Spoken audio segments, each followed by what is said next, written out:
Anak, huwag mo kong pababayaan ha.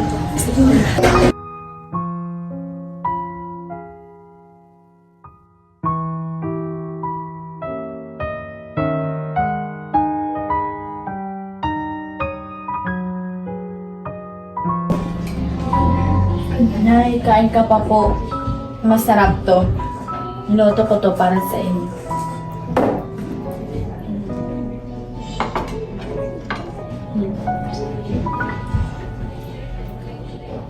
Remember, when we used to make this together, we always added a secret ingredient.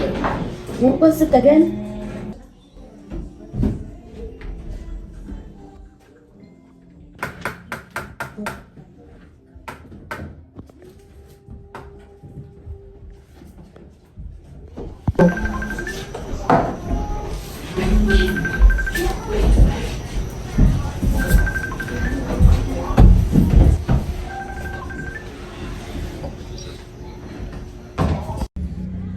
Hi Amara! Kumusta si nanay? Ikaw, how are you? You look tired. Okay lang ate. Pero lalo na siyang humihina. Ang hirap na alagaan. Parang bumabalik na siya sa pagkabata. Minsan, din niya ako nakikilala. I know. Sana nga nandyan ako para tumulong.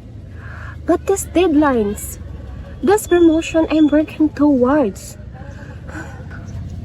I have an idea. I've been researching care facilities program here in Singapore. They're world class.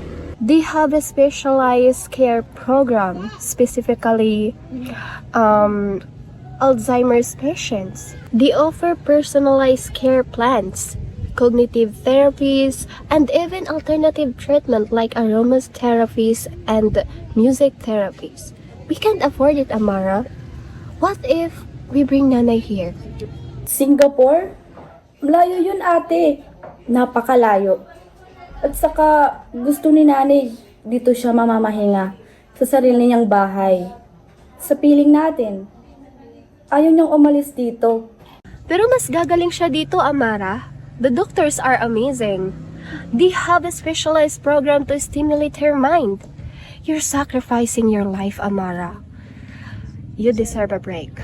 Pero hindi ko kayang iwan si nanay. Sino mag-aalaga sa kanya? I made a promise to her. Think about it, Amara. It's the best thing for Nanay and for you. I will send the brochure and look at the amenities and success rate. They even have Filipino nurses and staff.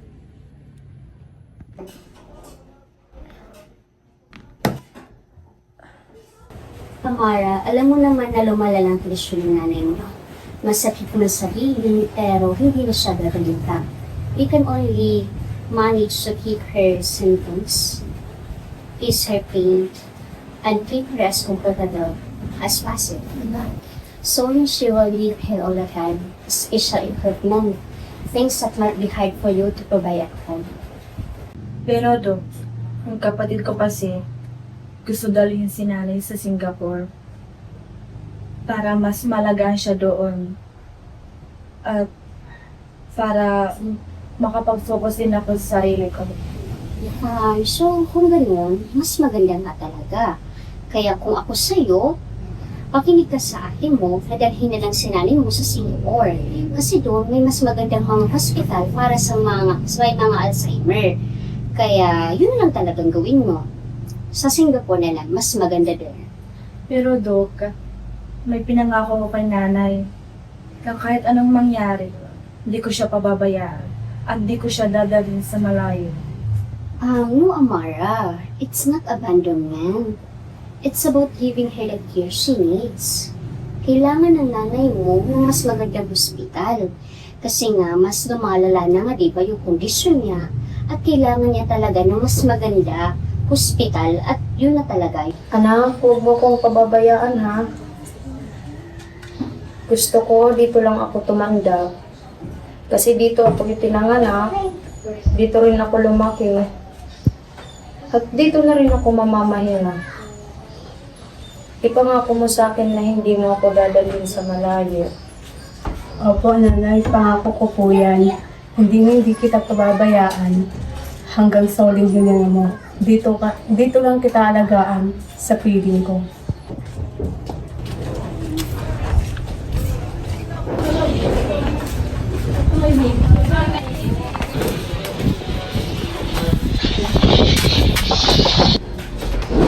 Oh, Aling Neda. Amara anak, I brought you some panis. Oh, tara, pasok po.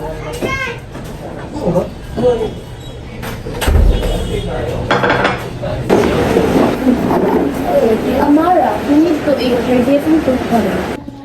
Huwag kang mahiya, Amara. Nakikita ko kung gaano mo alagaan at kung gaano ka naging mabuting anak. Kaya huwag mong kalimutang alagaan ang sarili mo. Dito lang kami para sa'yo.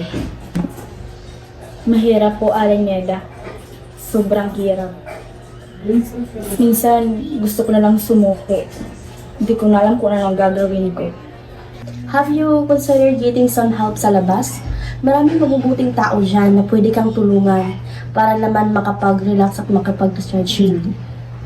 I don't have... We can figure something out.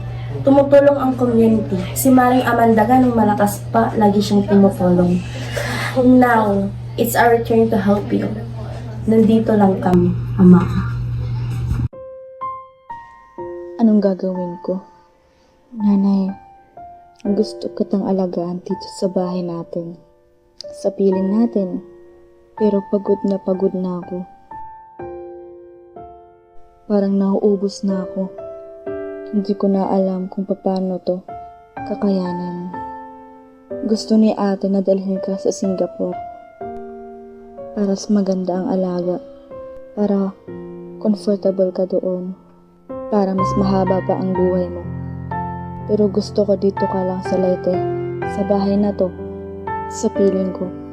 Sabi ni Dr. Sanchez, kailangan ko rin isipin ang sarili ko. Ang kinabukasan ko. Ang kaligayahan ko. Sabi ni Aling Neda, may tutulong sa atin. May karamay ako. May pag-asa. Anong gagawin ko, nanay? Tulungan mo ako. Ate, I've been thinking about what you said. I prayed about it. I'm talking to Dr. Sanchez and Aling Neda. And, nakapag-desisyon ka na ba? Hindi ko kaya dalhin si Nanay sa Singapore. Ate, I just can't do it. Amara, pinapairal mo ang katigasan ng iyong ulo. You're letting your emotions cloud your judgment. You're not thinking rationally. I know this is what you think is the best, and I appreciate your concern. Pero si Nanay wants to stay and Leyte. Dito sa bahay. At nangako ko sa kanya na aalagaan ko siya no matter what happens. At di ko sisirain ng pangako pa Nanay. Ate, this is the only thing that give me peace. So what are you going to do? Are you going to throw away your life for a lost cause? Gagawin ko na ng paraan to make it work. Para maalagaan lang si Nanay. Sana alam mo yun, ate. Okay, Amara. Pero hindi ibig sabihin na pumapayag na ako sa decision mo. But I respect it. Alam kong mahalaga sa'yo si Nanay Amanda. But please take care of yourself. Don't be afraid to ask for help. Magpapadala ako ng pera para sa mga gastusin. Kumuha ka ng katulong na mapagkakatiwalaan. And please, promise me, you'll take some time for yourself. Salamat, ate. Mahal kita. I'll promise. I'll try. The story doesn't just end, it truly hits you. Amara's choice stays with you, full of feelings she can't even say out loud.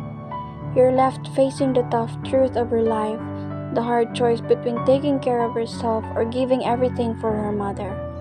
Makes you think about what you believe about duty, love, and what it really means to look after someone. The picture of Amara singing to her mother, Her voice, gentle but sad, stays in your mind long after the scene is over. It shows that even when things are super hard, there's a beautiful strength in how much people can care and in the strong ties that connect us.